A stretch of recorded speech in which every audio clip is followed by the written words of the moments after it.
Doctor Murali Naik గారి ఆధ్వర్యం లోపల సంత్ సేవాలాల్ జయంతి ఉత్సవాలు ఘనంగా నిర్వహించడం జరిగింది.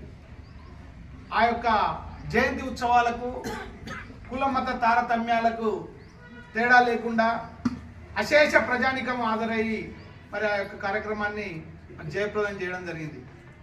ఈ కార్యక్రమం ఈ విధంగా జయప్రదం కావడం చూసి ఓర్వలేక మాజీ ఎమ్మెల్యే శంకర్ నాయక్ గారు అవాకులు చెవాకులు పేలుతూ మరి ఎమ్మెల్యే గారి మీద అనుచిత వ్యాఖ్యలు చేయడం జరిగింది.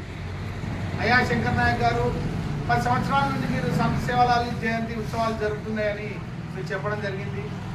మరి ఇంత అత్యంత అమోఘంగా ఘనంగా మరి ఎప్పుడు కూడా నిర్వహించలేదు.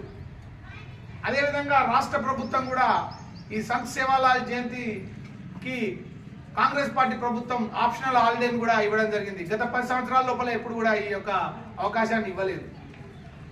మరి నా సొంత ఇల్లు అని నువ్వు ఆ యొక్క సేవాలాల్ భవనం పక్కన ఉన్నటువంటి సేవాలాల్ గుడి పక్కన ఉన్నటువంటి భవనం నాదే అని మరి అంటున్నావు. అది వివిధ గ్రామాల నుంచి గిరిజనుల దగ్గర నుంచి చందాలు వసూలు చేసి సంత్ సేవాలాల్ గుడి నిర్మిస్తా అని నువ్వు వసూలు చేయడం జరిగింది అనేది మీ యొక్క గిరిజనులే చెప్పడం జరుగుతుంది. మరి దాన్ని దృష్టిలో పెట్టుకొని నువ్వు నాది అని మరి వెళుతూ ఎమ్మెల్యే గారి మీద అనుచిత వ్యాఖ్యలు చేయడం జరిగింది. మీరు ఒక్కసారి ఈ విషయాన్ని మర్చిపోకండి.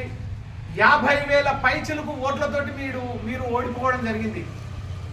ఇప్పుడు నిలబడండి గెలుస్తారా అంటే 50,000 పైచిలుకు ఓట్ల మెజారిటీతో గెలిచిన వ్యక్తిని మీరు అనడం ఏమాత్రం మీకు అవగాహన ఉన్నదో చెప్పాల్సినటువంటి ఆవశ్యకత ఉన్నది. మరి ఈ రాష్ట్ర ప్రభుత్వం చేస్తున్నటువంటి అభివృద్ధి పనులను ఓర్వలేకనే మీరు చేసినటువంటి కబ్జాలు బయటపడతాయనే ఉద్దేశంతో ఎమ్మెల్యే గారు మొన్న స్టేట్మెంట్ ఇవ్వడం జరిగింది. ఎవరైనా కబ్జాదారులను క్షమించాలని చెప్పడం జరిగింది.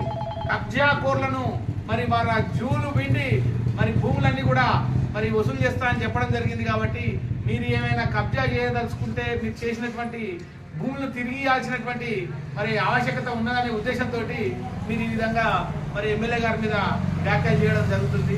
మరి ఇటువంటి వ్యాఖ్యలు చేసే ముందు మరి 10 సంవత్సరాల నుంచి మీరు ఏం చేశారు, మరి మీ గత ప్రభుత్వం ఏం చేసింది అనే విషయాన్ని కూడా మీరు గుర్తు పెట్టుకోవాల్సినటువంటి ఆవశ్యకత ఉన్నది. మరి మచ్చలేని నాయకుడు మరి డాక్టర్ మురళీ నాయక్ గారు, ఎందుకంటే ఆయన రాజకీయాల లోపల మరి అకుంఠిత దీక్షతోటి పట్టుదలతో వచ్చి మరి ఒక 53,000 మెజార్టీ అంటే దాదాపుగా మన నియోజకవర్గం లోపలనే రికార్డ్ స్థాయి లోపల గెలుపొందడం జరిగింది. దమ్ముంటే చూసుకుందాం అంటున్నావు. మరి అసలు మీ పార్టీ అనేది ఎమ్మెల్సీ ఎలక్షన్ లోపలనే నిలబడేటువంటి స్థానం కూడా లేదు టిఆర్ఎస్ పార్టీ. ఎందుకంటే అంత దిగజారిపోయిన పార్టీ మీది. మీరు ఇప్పుడు మా ఎమ్మెల్యే గారిని అనడం, మా ముఖ్యమంత్రి గారిని అనడం చాలా సిగ్గుచేటు.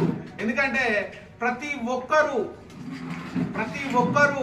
మరి ఈ యొక్క ప్రభుత్వాన్ని మెచ్చుకుంటుంటే మీరు కానీ మీ యొక్క రాష్ట్ర నాయకులు కానివ్వండి వాళ్ళంతా కూడా మరి ఏం చేస్తున్నారు అంటే కులగణల లోపల పాల్గొనకుండా మరి ఇదొక దుష్ప్రచారం చేస్తూ ఇవన్నీ కూడా మీరు ఏది డైవర్షన్ పాలిటిక్స్ చేస్తున్నారు. కాబట్టి ప్రజలే మీకు గుణపాఠం బుద్ధి చెప్పడం జరిగింది. 5 ఏళ్ళు మీకు మరి ఇంట్లో పండుకోమని మీకు కానీ మీ కేసీఆర్ గారు కానీ మరి ఇంట్లో పండుకోమని ప్రజలు తీర్పిచ్చినాక కూడా మీరు రాజీనామా చేయండి, చూపించండి అనడం మరి హాస్యాస్పదమైనటువంటి మరి విషయాలని ఈ సందర్భంగా